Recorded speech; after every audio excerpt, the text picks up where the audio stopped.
What's going on, everybody? Man, we're running out of Fridays for 2024. There's some cool shit coming for 2025. I will talk about that. I'll probably do another year in review, maybe the last Friday or so of the year. Cool stuff coming. There'll be not a change to the format of the podcast. I'll get into it later on. Everything on the positive side of the house. Before I get into today's episode, let's talk a little bit about Spartan Forge. They are the organization, the app, the company, the people that are bringing this episode to you this Friday. I have, since I'm a tech guy, as everybody knows, I've shown you the screen grab on my phone and how you can use the app. I'm going to dive into the desktop software today because it gives you access to a really cool tool called CyberScout. This is literally an AI that can help you. And this doesn't, let me be very clear.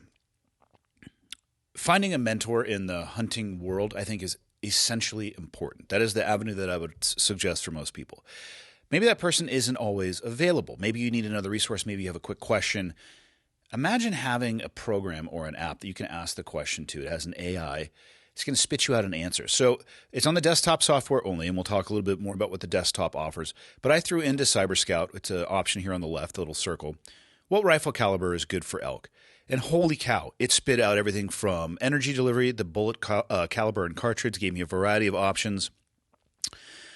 The terrain and the hunting style, the ammunition availability, the personal recoil sensitivity, and an overview of caliber and rifle that I may not know or have the best answers or may not have access to my mentor for an upcoming hunt.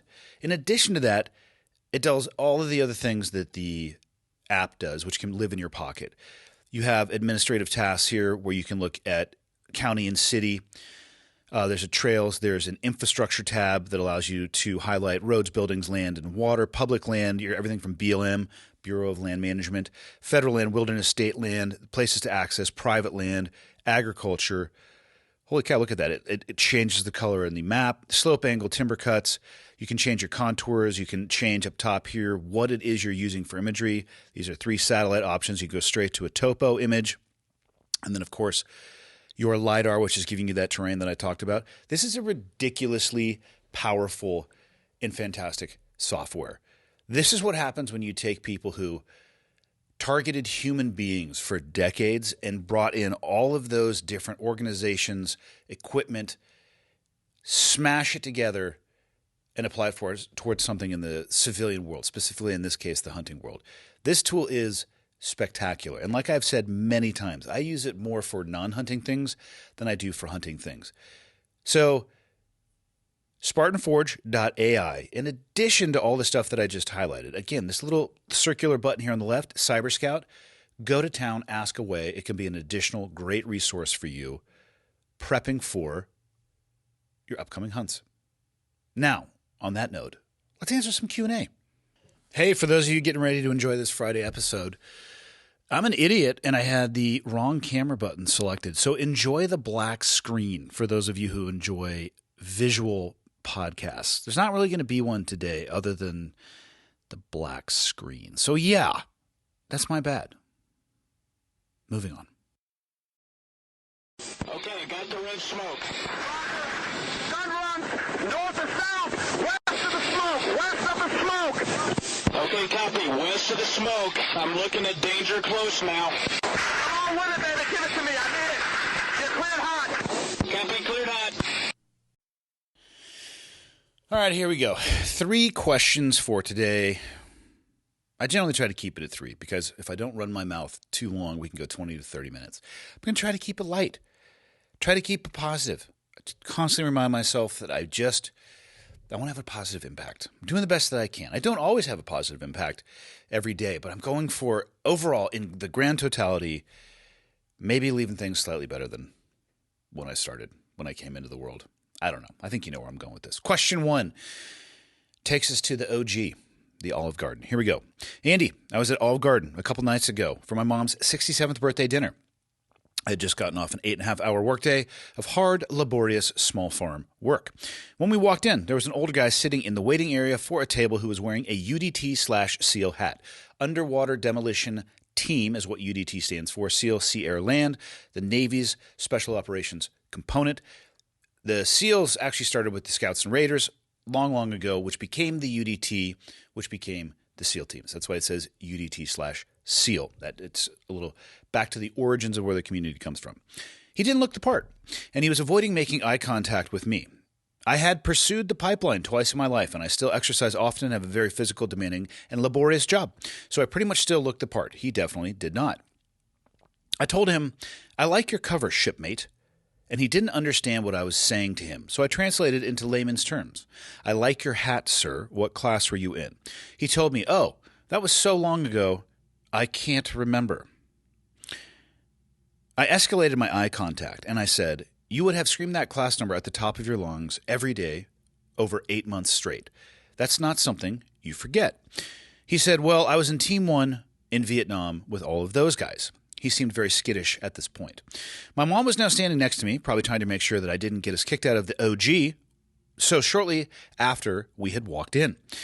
And I told this limp dildo of a sad old man, very calmly yet sternly, while making very direct eye contact with him, with my wild PTSD bug eyes that have seen some very unpleasant shit. "If that hat is fraudulent, I suggest you take it off and never wear it again." He was noticeably shaken at this point, was trying to walk away, and his final words to me, as he was tapping his chest were, "Well, I've got my pin." What he is meaning in that is the trident pin that you are issued as a SEAL. They change your designator in the system and you become a 5326. That is the numerical designator for a SEAL, an enlisted SEAL inside of the SEAL community, or I should say inside of the Navy, even though both of those are accurate. And that's the pin that they're referencing. If you want one, go to fucking town and get one. They're on Amazon. I think they're about $5. The pin itself is meaningless. What you do to earn the pin, that's where the meaning comes. So my question to you, Rear Admiral Andy, I like what you've done there. How have you responded when you have come across phony SEALs? Is it pure comedy to you? I know some former SEALs who wouldn't even give a phony the time of day unless they were in the mood for a quick laugh. I've come across a couple other phonies in the past, and my prerogative is always to put the fear of God and the teams into their souls.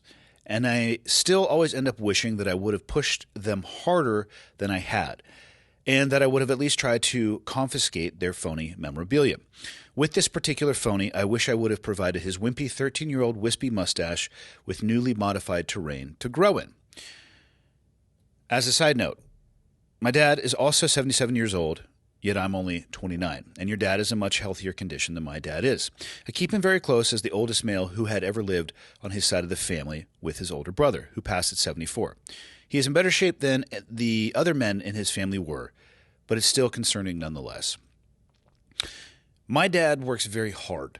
I give him a lot of shit because he makes it really easy. He lobs softballs at me all day long, and I am going to put him in a home as soon as I can. Jell-O and applesauce. Here it comes, Dad. But he works really hard. He goes to the gym every day. He stays active.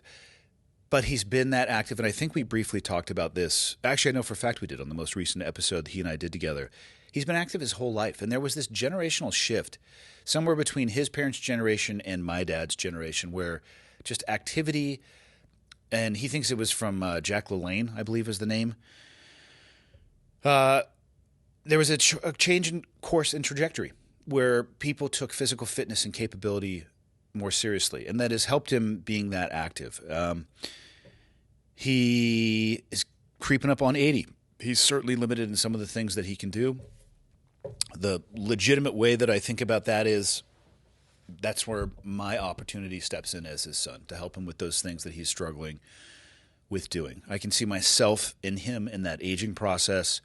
I'm many years ahead of you at this point. I'm 47 now, and it's rough for us all. But what reinforces the most to me in seeing how capable my dad is in comparison to a lot of his peers is that I have to have that same focus on staying busy as well.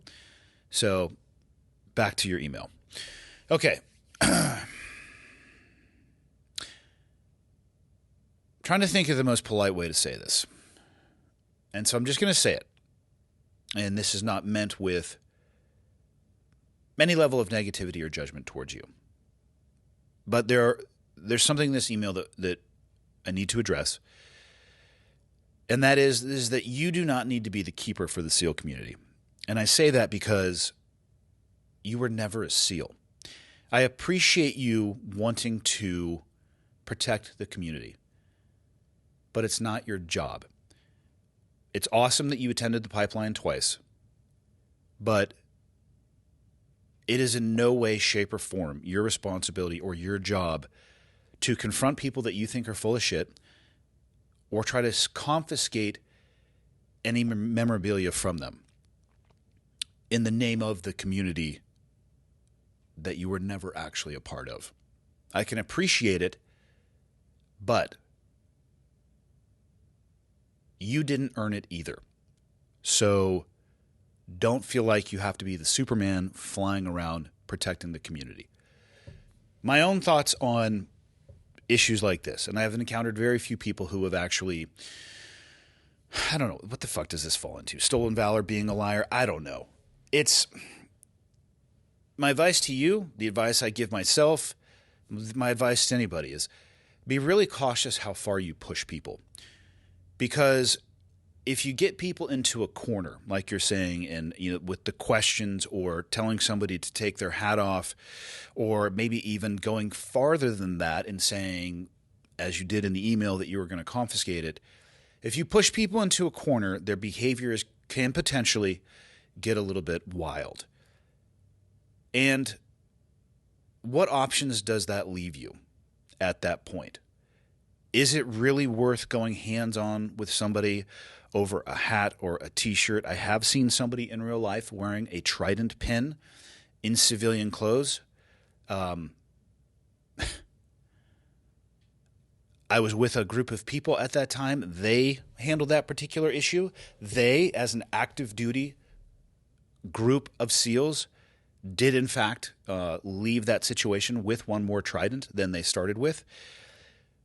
But again, like I said, it is not your role or job to be the guardian of the SEAL community. Push somebody to the point in public where they don't feel like they have any options. I mean, what is that worth to you? Is it worth dealing with the cops? Is it worth dealing with a potential lawsuit?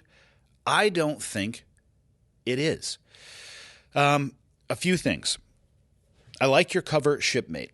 I know what that means because I went to boot camp as well. And shipmate is what conventional Navy people, in my experience and from what I have heard, and this is from a long time ago, call each other.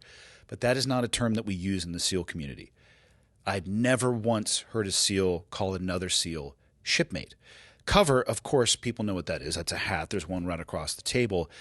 But it's a vernacular not used in the community. So even if the guy was legit, he might have recognized what you were saying based off of the boot camp experience, but might not have responded to it the way that you wanted to. Your class number, screaming it at the top of your lungs. Yeah, you're always going to remember that. But just for your own edification, training is 6 months long, not 8 months long. So even you yourself have some of the details incorrect in this. It's just not worth it. If I am presented, I'll give you an example. Some of this happened in real life. I had a guy one time, I was getting a delivery, and we'll leave it at that.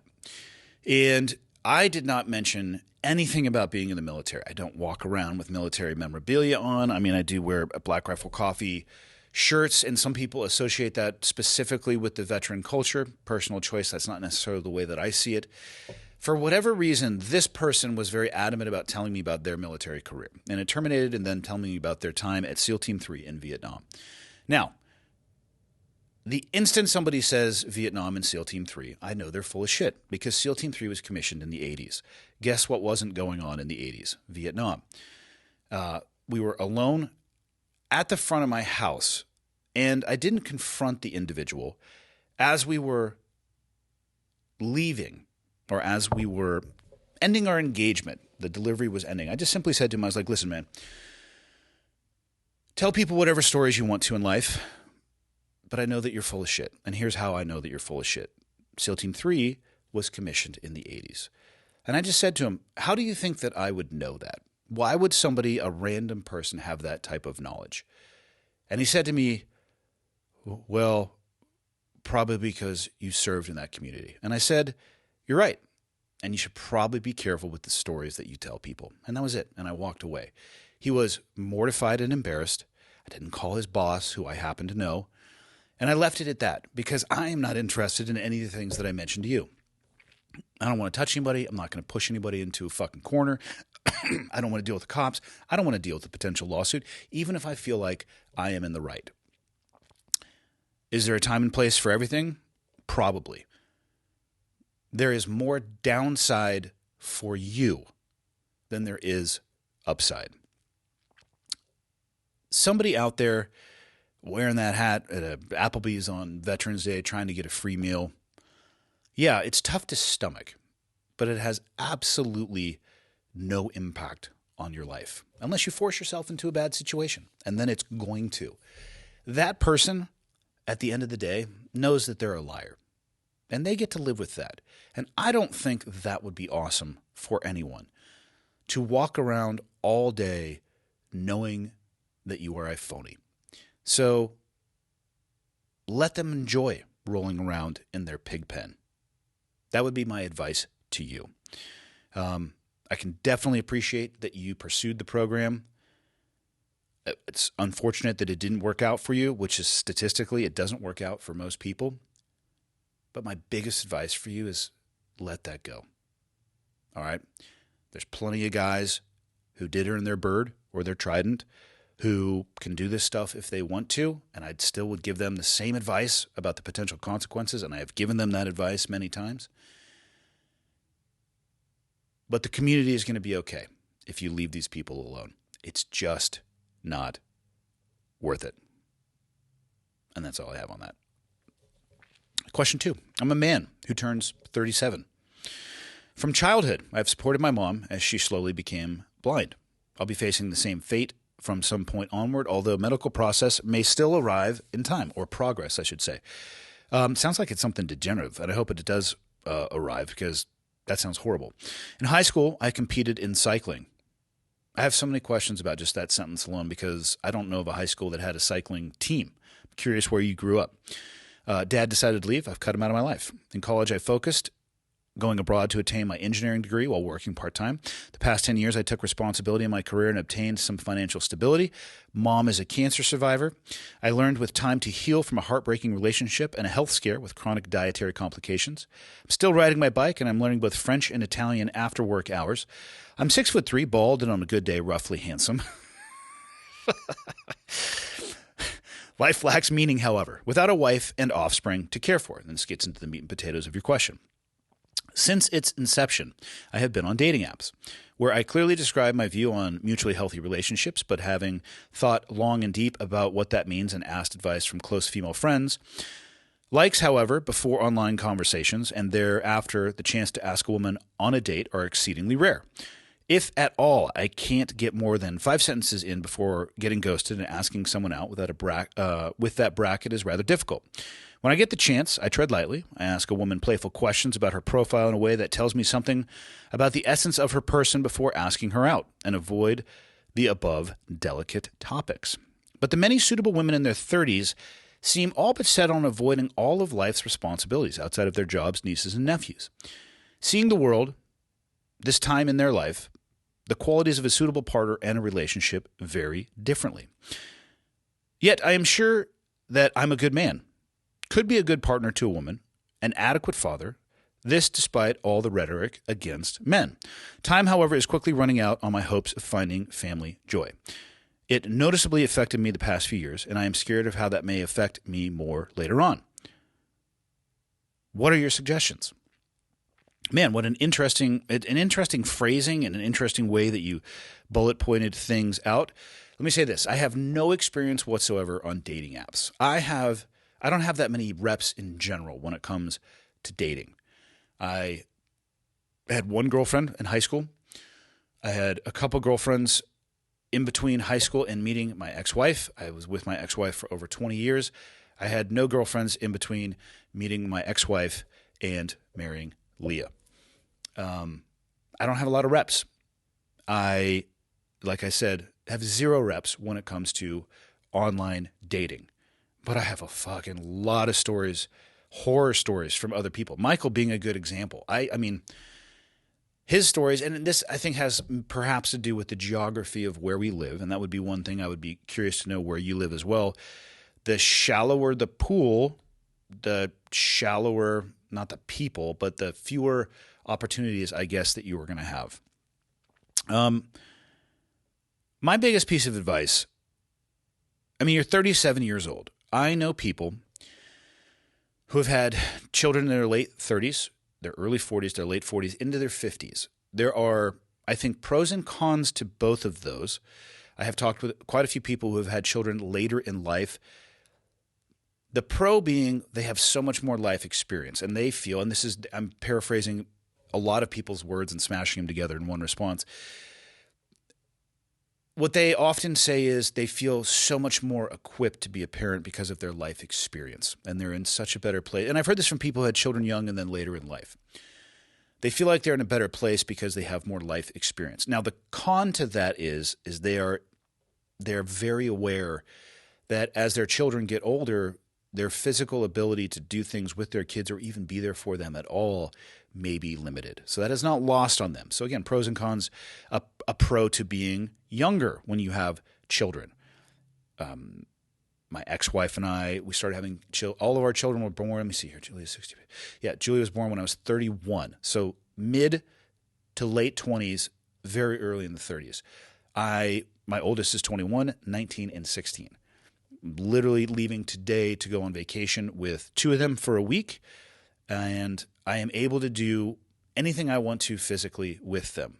The con, I didn't know who I was at that earlier of an age. When I was younger, I don't even recognize the fucking guy that I was. I did the best that I could in that moment, but there were things, and there are things that I would change if I could go back in time. I would be a better parent now to my younger children if I had the experience that I have now and there was a time machine, which of course there isn't. So pros and cons to both.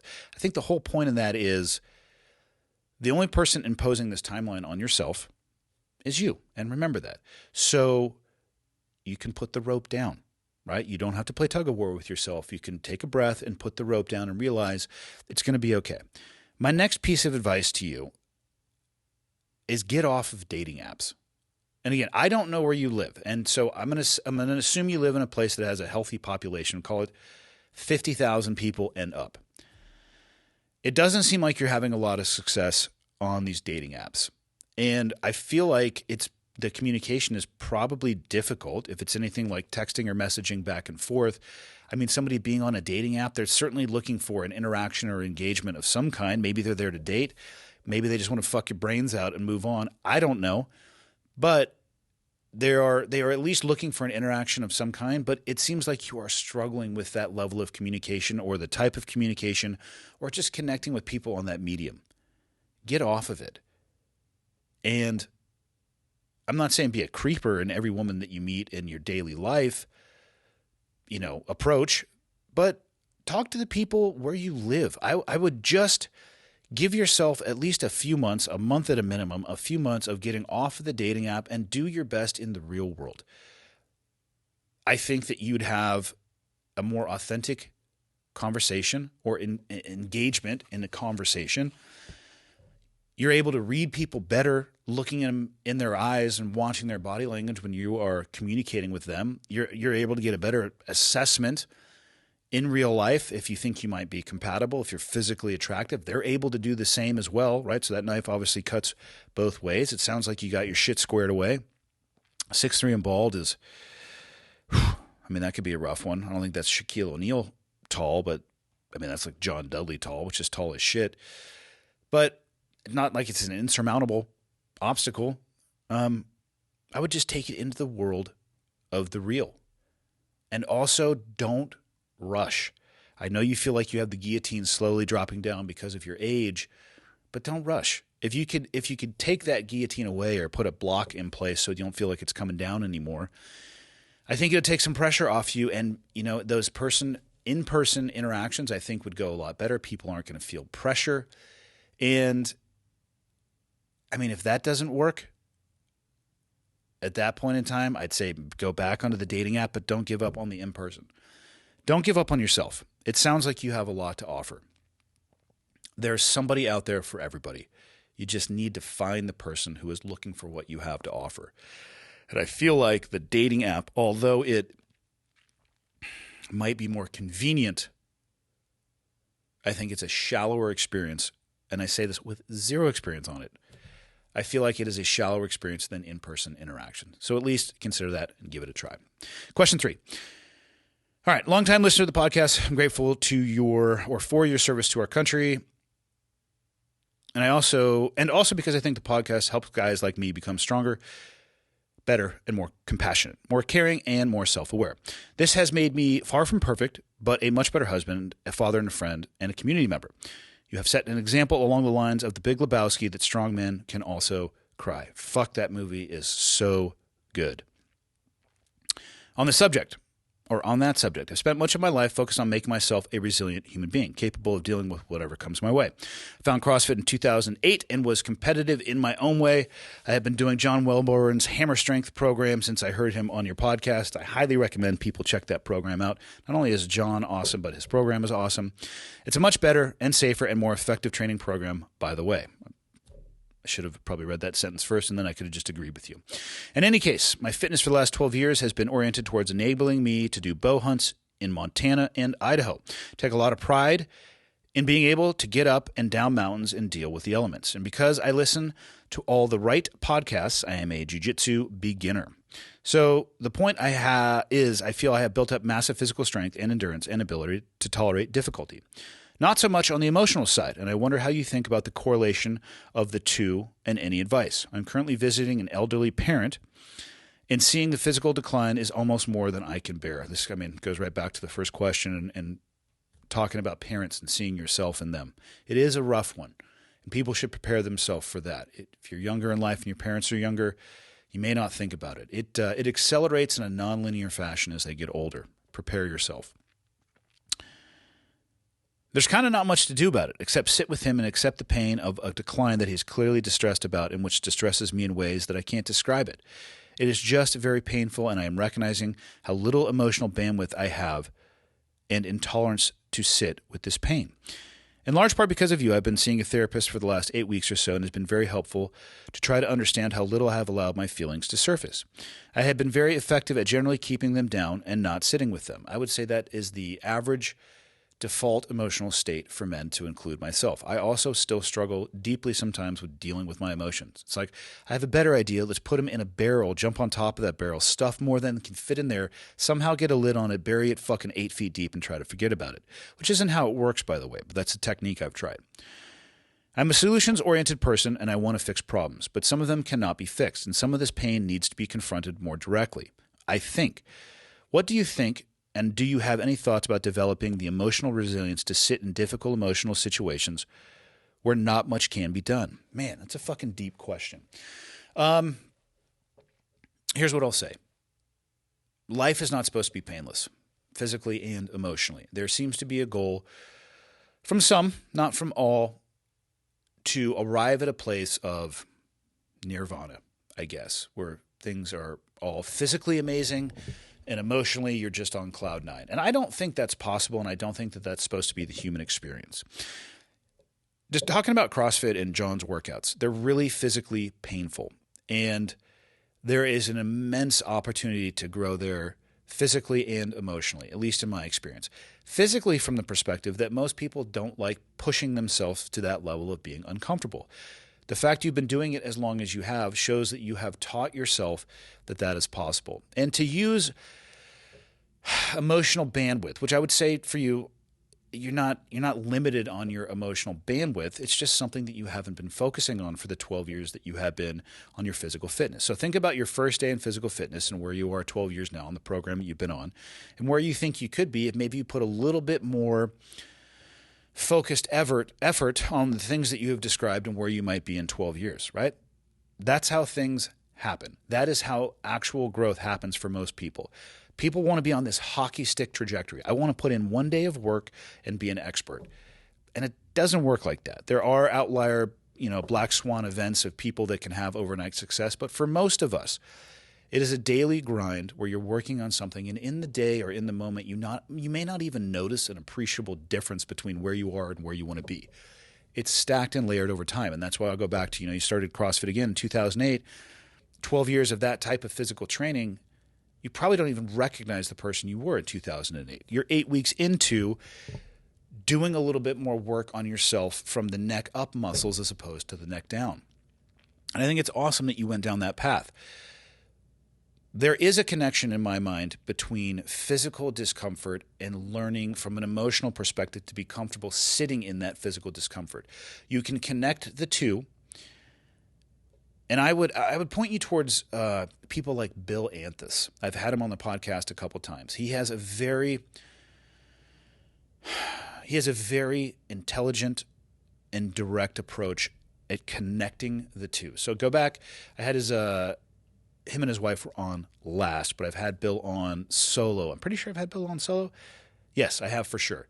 Go back and listen to those 2 episodes, and I would potentially reach out to him as well, because he has a very directed approach at doing exactly what you're talking about. Emotional resilience, just like physical resilience, is built by bending yourself before the world bends you and then coming back slightly stronger. Right? That's the textbook definition of resilience, is an object being pushed and returning to its normal state. I personally feel like that's an incomplete definition, because that maintains status quo, and fuck that. How about we get a little bit better every day or every time that we push ourselves? So to me, resilience would be an object, or an individual in this case, pushed from their normal place and they come back stronger. By that, of course, I mean slightly stronger, not expecting the hockey stick or gigantic jump or leap forward. That's how it happens. That's how your muscles grow. That's how your mind, you teach yourself. I think about learning a new language. You're not going to go from no fluency or understanding of the language to fluency over time. It's a long journey. And maybe what I would say is take that grander scheme. Take pressure off of yourself. You have time, and find ways.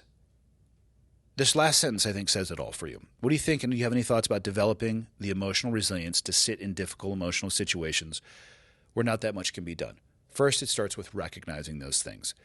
If you find yourself in that situation and it sucks and it's uncomfortable and you don't like it, A, recognize it, and B, don't make an effort to rush away from that situation. Spend some time in that mental cold plunge. And just like the first time you do a cold plunge for real, which I fucking hate them, you cannot stay in very long, or at least you tell yourself you can't. In a really short amount of exposure, you can stay in for longer and longer and longer and longer. Same thing here. Find that situation, acknowledge that situation, and work on getting comfortable there. When you're doing your workouts, start trying to connect the psychological with the physiological. Embrace how your body is feeling. Get yourself into that place where you don't want to go anymore, where you're telling yourself you think it's too hard, where you can't do another one, and live there for a little bit. I haven't done CrossFit type workouts in a while. The mantra that I consistently reinforced to myself when I was doing those type of workouts, all I would tell myself, it was very simple. I would just say, you can always do one.